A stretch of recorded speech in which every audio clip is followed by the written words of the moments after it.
This video explains how our social studies class will be a little bit different than some other classes. What are the basics of how our classroom will work?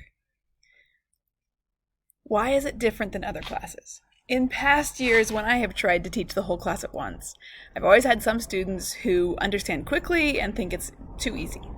Some students need more explanation, need more time, and they get lost.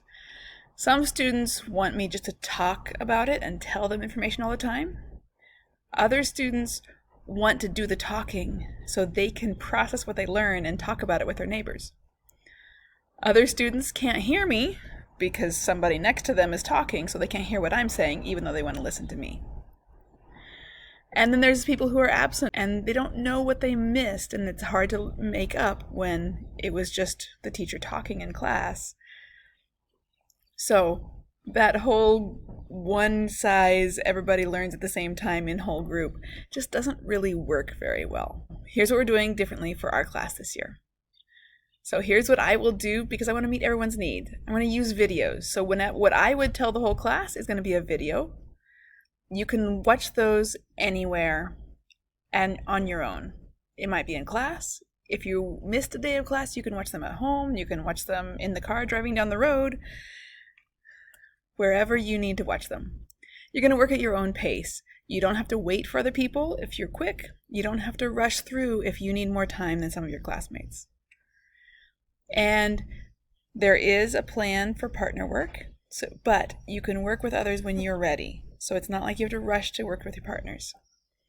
You're going to focus on mastering the content. When you understand the 2.0 level content, you're going to move on and do the 3.0 content. As we do this, realize this is kind of the first year I'm trying this full-fledged. Last year I did little chunks of it here and there, but this year we're trying it a lot, and so I want to hear your ideas about how to make our classroom work even better, because it is your class just as much as it is my class. And so I want to hear what's working well and what ideas do you have that would make it better. So here's the pattern.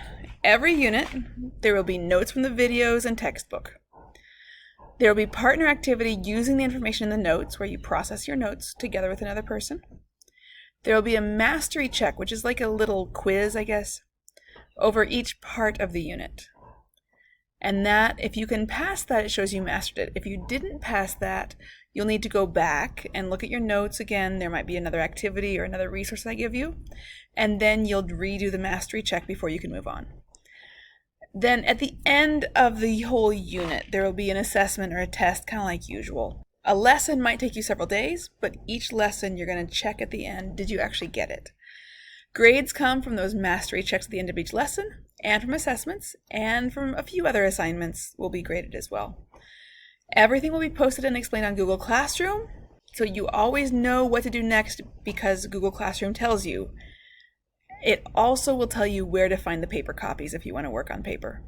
Okay, so your notes and a lot of the activities I will have available as paper copies, or you can work on them digitally on Google Classroom, but Google Classroom is always where you go to know what to do next. Your class time, in general, each day we'll have a whole group opening, we'll do good things, maybe a really short opening activity. Some days that might be a longer activity, but for the most part, we're going to try to keep that time short. Then you're going to have work time. So individuals might watch Edpuzzle videos and take notes. That's an individual solo activity. Individuals or partners can take notes from the textbook. That can be your choice, whether you're working with a partner or not. Partners will process notes and complete activity to prepare for mastery check. And then individually, you'll show what you know with a mastery check. So there'll be some that you do on your own, some that you do with a partner. And then at the end of class, we'll have a few minutes where you update your progress, time to turn in your assignments you've completed, and also a time when we do affirmations for people who helped you or people that I saw working well.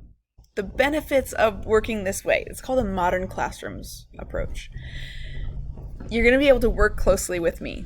I'm not trying to lecture the whole class and telling you to wait for your answering a question because it's about yesterday. That's what would have happened before. Now you're going to be able to ask that question. We'll talk about how to use Classroom Q to ask me a question.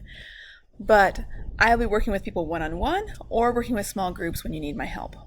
You can learn anytime, anywhere. If you're gone because Hopefully not, but because you catch COVID and you're out for a week or whatever it takes for you to get better, because that takes a while sometimes, you can watch the videos at home when you're feeling good enough, and you can keep up that way, and it won't be like you have a whole week's worth of work waiting for you that you don't know about until you get back. You're going to be able to collaborate with your classmates. Teamwork is a job skill. It also makes learning more fun for a lot of people. I know some of you it's not the most fun thing, so there's going to be sometimes you can choose not to, but teamwork is an important job skill, and so you will have to work together sometimes.